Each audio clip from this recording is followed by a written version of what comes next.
बिस्मिल्लाहिर्रहमानिर्रहीम। अस्सलाम वालेकुम ख़वातीन व हज़रात। एक साहब मेरे पास आते हैं, उनकी उम्र तकरीबन 45 साल है।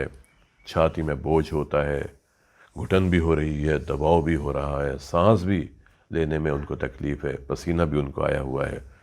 जब हम उनको एग्ज़ामिन करते हैं तो मालूम ये होता है कि उनको शदीद किस्म का एंजाइना है। ये साहब मेरे पास पहले भी आते रहते थे, लेकिन पहले ये अपने चचा को लेके आते थे जिनको दिल की तकलीफ़ थी, उनको हार्ट अटैक हुआ था और वो बहुत अच्छे अंदाज में अपनी ज़िंदगी के दिन गुजार रहे हैं। जब मैंने इनका मुआयना मुकम्मल कर लिया, ईसीजी हो गई और इनके खून के टेस्ट हमने लैब में भिजवा दिए, तो मैंने इन्हें ये कहा कि देखें, आपको शदीद किस्म का एंजाइना है, इसे हम मैनेज करते हैं, आप ठीक हो जाएंगे।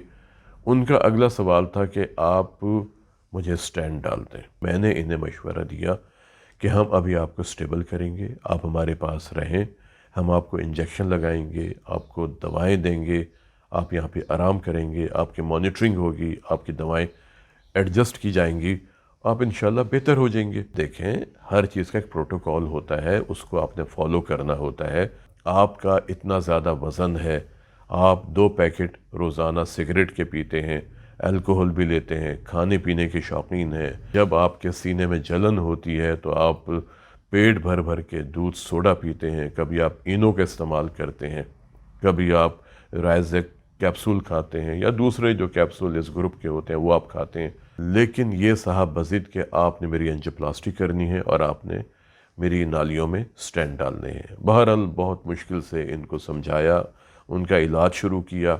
ये हमारे हस्पताल में तकरीबन 4-5 दिन रहे, इसके बाद हमने इन्हें डिस्चार्ज कर दिया। जब ये फॉलोअप के लिए मेरे पास आए तो बहुत हशाश पशाश, क्योंकि इन्होंने सिगरेट बंद कर दिए थे, खाने में एहतियात की थी, खाना बहुत पेट भर के नहीं खा रहे थे, घर का बना हुआ खाना खा रहे थे, आराम भी कर रहे थे, घर पर थे इसलिए अल्कोहल का इस्तेमाल भी नहीं किया, चेहरे पर ताज़गी थी।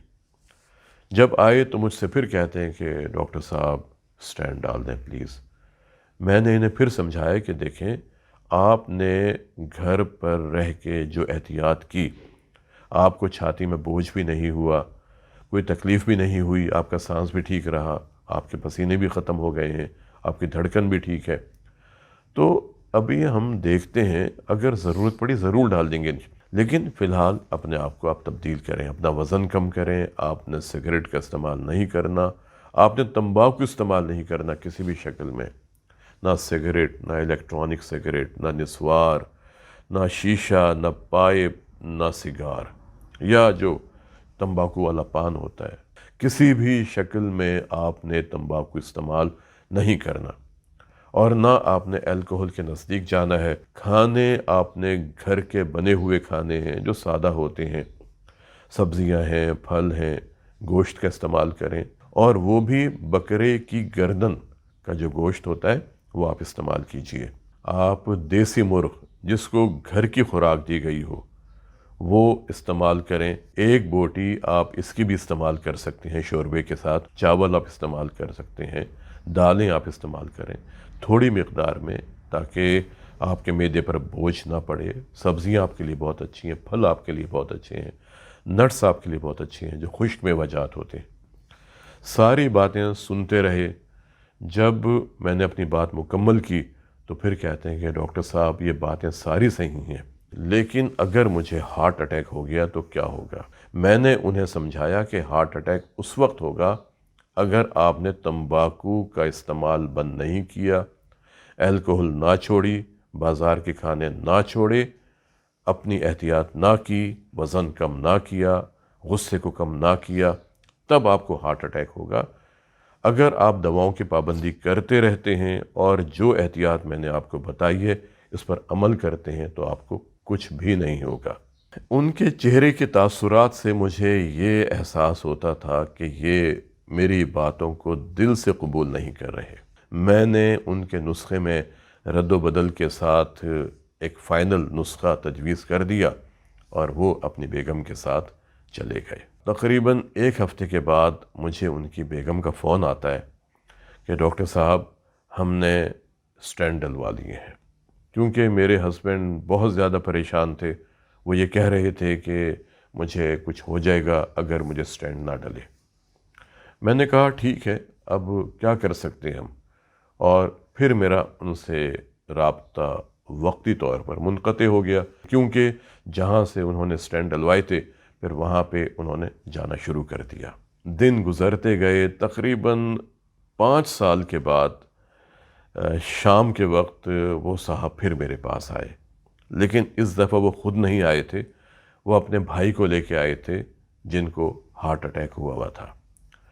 آتے ہی مجھ سے کہتے ہیں کہ ڈاکٹر صاحب اس کا علاج آپ نے اپنے انداز میں کرنا ہے، اس کا علاج آپ نے دواؤں سے کرنا ہے، اس کا علاج آپ نے وہ تمام احتیاطیں ان کو بتانے کے بعد کرنا ہے جو آپ نے مجھے بتائی تھیں۔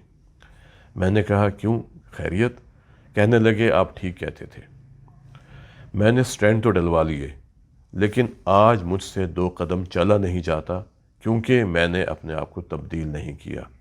اسٹینٹ ڈلوانے کے بعد میرا کانسیپٹ یہ تھا کہ اب میرا دل نیا ہو گیا ہے، میں جو چاہے کروں، میں دوڑوں بھاگوں۔ میں نے کچھ عرصے بعد سگریٹ پینا شروع کر دیے، الکوہل کا استعمال کیا، وزن آپ کے سامنے ہے بلکہ میرا زیادہ ہو گیا ہے۔ اب میں 100 قدم چلتا ہوں تو میرا سانس پھولنے لگتا ہے۔ اب میں انہیں کیا سمجھاتا جب وہ خود ہی سمجھ گئے تھے۔ ان کے بھائی کا ہم نے علاج کیا اور وہ بہت بہتر انداز میں زندگی گزار رہے ہیں۔ آج کا ویلاگ میں نے ان مریضوں اور مریضوں کے تیمارداروں کے لیے کیا ہے جو یہ سمجھتے ہیں کہ انجائنا کی صورت میں یا ہارٹ اٹیک کی صورت میں اگر ہم اینجیوپلاسٹی کروا لیتے ہیں یا اسٹینٹ ڈلوا لیتے ہیں یا بائی پاس آپریشن کروا لیتے ہیں تو پھر ہمیں کسی اور چیز کی ضرورت نہیں رہے گی، ہم مکمل طور پہ صحت مند ہو جائیں گے، ہم وہی کھانے دوبارہ کھائیں گے، ہم وہی سگریٹ دوبارہ پئیں گے، ہم الکوہل بھی استعمال کریں گے، وزن پر بھی ہم غور نہیں کریں گے، اگر ہم غصہ کریں گے تو ہمارے دل پر بوجھ نہیں پڑے گا۔ مختصراً یہ کہ ہمیں کسی چیز کی ضرورت نہیں رہے گی۔ یہ سب غلط کانسیپٹس ہیں۔ اینجیوپلاسٹی کے بعد، اسٹینٹ ڈلوانے کے بعد یا بائی پاس آپریشن کے بعد آپ کو زیادہ محتاط ہونا پڑتا ہے، آپ کو بہت احتیاط کرنا پڑتی ہے۔ اور ایک بات یاد رکھیں کہ آپ کا لائف سٹائل ہے، آپ کی خوراک میں تبدیلی ہے یا دوائیں ہیں جو آپ کو اینجیوپلاسٹی کے بعد، اسٹینٹ ڈلوانے کے بعد یا بائی پاس آپریشن کے بعد آپ کو بچاتی ہیں چھاتی میں درد سے یا دوسری علامات سے۔ کبھی کوشش تو کریں، وہ لوگ جن کی اینجیوپلاسٹی ہو چکی ہے یا اسٹینٹ ڈل چکے ہیں، اگر وہ 1 ہفتہ دوائیں بند کر دیں اور وہی عادات دوبارہ شروع کر دیں، پیٹ بھر کے کھانا کھائیں یا تمباکو کا استعمال کریں یا الکوہل کا استعمال کریں، آپ دیکھیں گے کہ 2 دن کے بعد ان کو وہی تکلیف دوبارہ شروع ہو جائے گی جو اینجیوپلاسٹی سے پہلے ہوتی تھی۔ اس کا مطلب یہ ہے کہ ہمارا لائف سٹائل، ہماری خوراک میں تبدیلی اور دواؤں کی پابندی ہے جو ہمیں اینجیوپلاسٹی یا بائی پاس آپریشن کے بعد علامات سے بچاتی ہے۔ جتنی احتیاط آپ کریں گے اتنا ہی بہتر انداز میں زندگی گزار سکیں گے، کیونکہ ایک بات جو ہمیں اپنے مریضوں کو بتانی چاہیے کہ اینجیوپلاسٹی کے ذریعے یا بائی پاس کے ذریعے ہم خون کا بہاؤ بہتر کرتے ہیں، علامات بہتر کرتے ہیں۔ زندگی سے اس کا کوئی تعلق نہیں ہے۔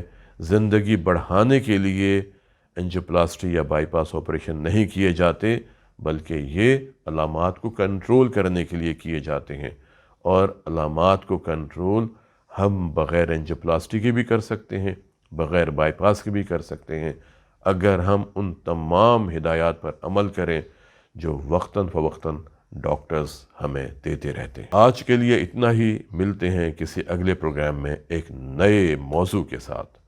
اپنا اور اپنے خاندان کے افراد کے دل کی صحت کا بہت خیال کریں اور کوشش کریں کہ زندہ رہیں ایک مضبوط، صحت مند اور توانا دل کے ساتھ۔ السلام علیکم۔